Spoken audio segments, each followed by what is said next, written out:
Evening and warm welcome to you, ladies and gentlemen at home. For Illicit Online, I am Sinetla Vulindlu, and tonight we're in Melrose Arc, the Protea Hotel, Fire and Ice for Loyd sessions. I don't know what tonight is about. All I know is we'll get to hear from Iman, the threaded man himself, Siya Beyile, and the legend DJ Fresh.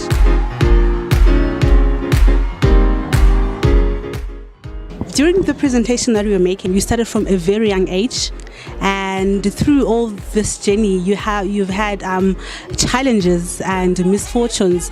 How much impact they had to the men that you are today? I think for me, I don't think it's misfortunes.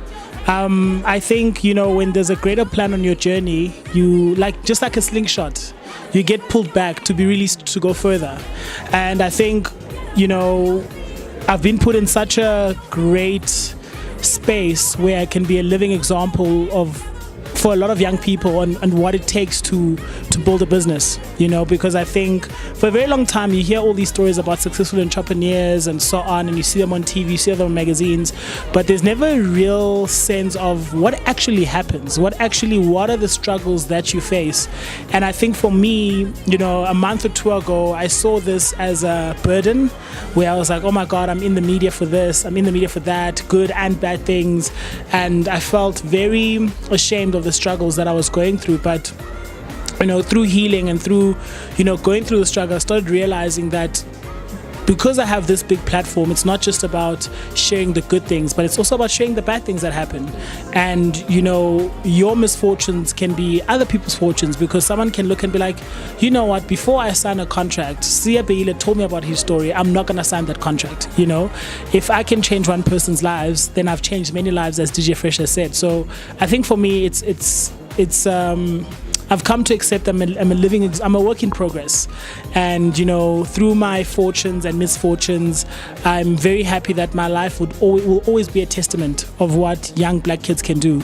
And yeah, that's how I see, what I've been through. You also spoke about depression, anxiety, and all that. I think that depression is not, it's not something you go through temporarily.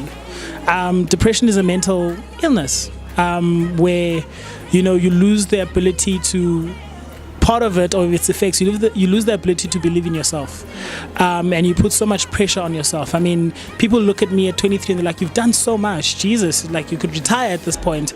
And depression makes me feel like I haven't achieved all the things I've achieved. It makes me feel like I'm not worthy of achieving those things, or I haven't done enough to achieve those things. And I think just having a great support system is really important. Like, I can't go anywhere without CP. She's like a great support system, who's been helping me and through this situation. I also think my girlfriend has been critical in supporting me as well, my family. And also through this period, I've also got to see who the snakes are in the grass. Prior, when I was, behind closed doors about my depression, I had a lot of friends, who were around me through the good times, celebrating in clubs and all these things. You have all these people around you who claim to be your friends, but when you go through something like this and these challenges, it really shows you who has your back. And I think I'm very happy that I've got to learn those key lessons at such a young age. And, now I'm in a position to rebuild better and to rebuild stronger, and now propel my business into that billionaire status. So since you are this young man who's all over social media and internet news everywhere, do you think social media is actually playing such a good role in this generation, or you think otherwise? I've been on both spectrums on social media, on a positive and negative front, but I think social media is really a positive space. I think it's all up to us to choose how we use it. For me, social media is not far-fetched from the real world. In life, you've got people who are going to talk crap, you've got people who are going to talk good, and it's up to you to find the people that feed into what energy you're looking for. And I think social media is the same thing. If you're out to be positive and you follow positive people and you keep that positive timeline in your space, then that's what you get.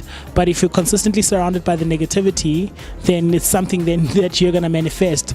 But I think social media is a powerful tool. Social media has helped people in wars. Social media helps convey certain messages, me talking about my depression, keeping people up to date about my business, where I'm at, what I'm doing. I think it's been a great source for that. But at the same time, being a public figure, you also face the negativity. And I think, in using social media, you got to be very conscious of the fact that you're making a decision to enter a world where not a lot of people are going to agree with you, and you have to be okay with that. And you have to understand that on social media, people don't know the person. They know social media. They know you on social media. And what I've come to accept is that I always felt this anxiety of having to explain or having to respond to every hate message. And I'm like, out of like 24 hours, I actually tweet for like 10 minutes. So there's literally a bigger life that's taking place that people don't know about, and I can't stoop down and respond to people who are concluding about my life based on 10 minutes of what I've tweeted.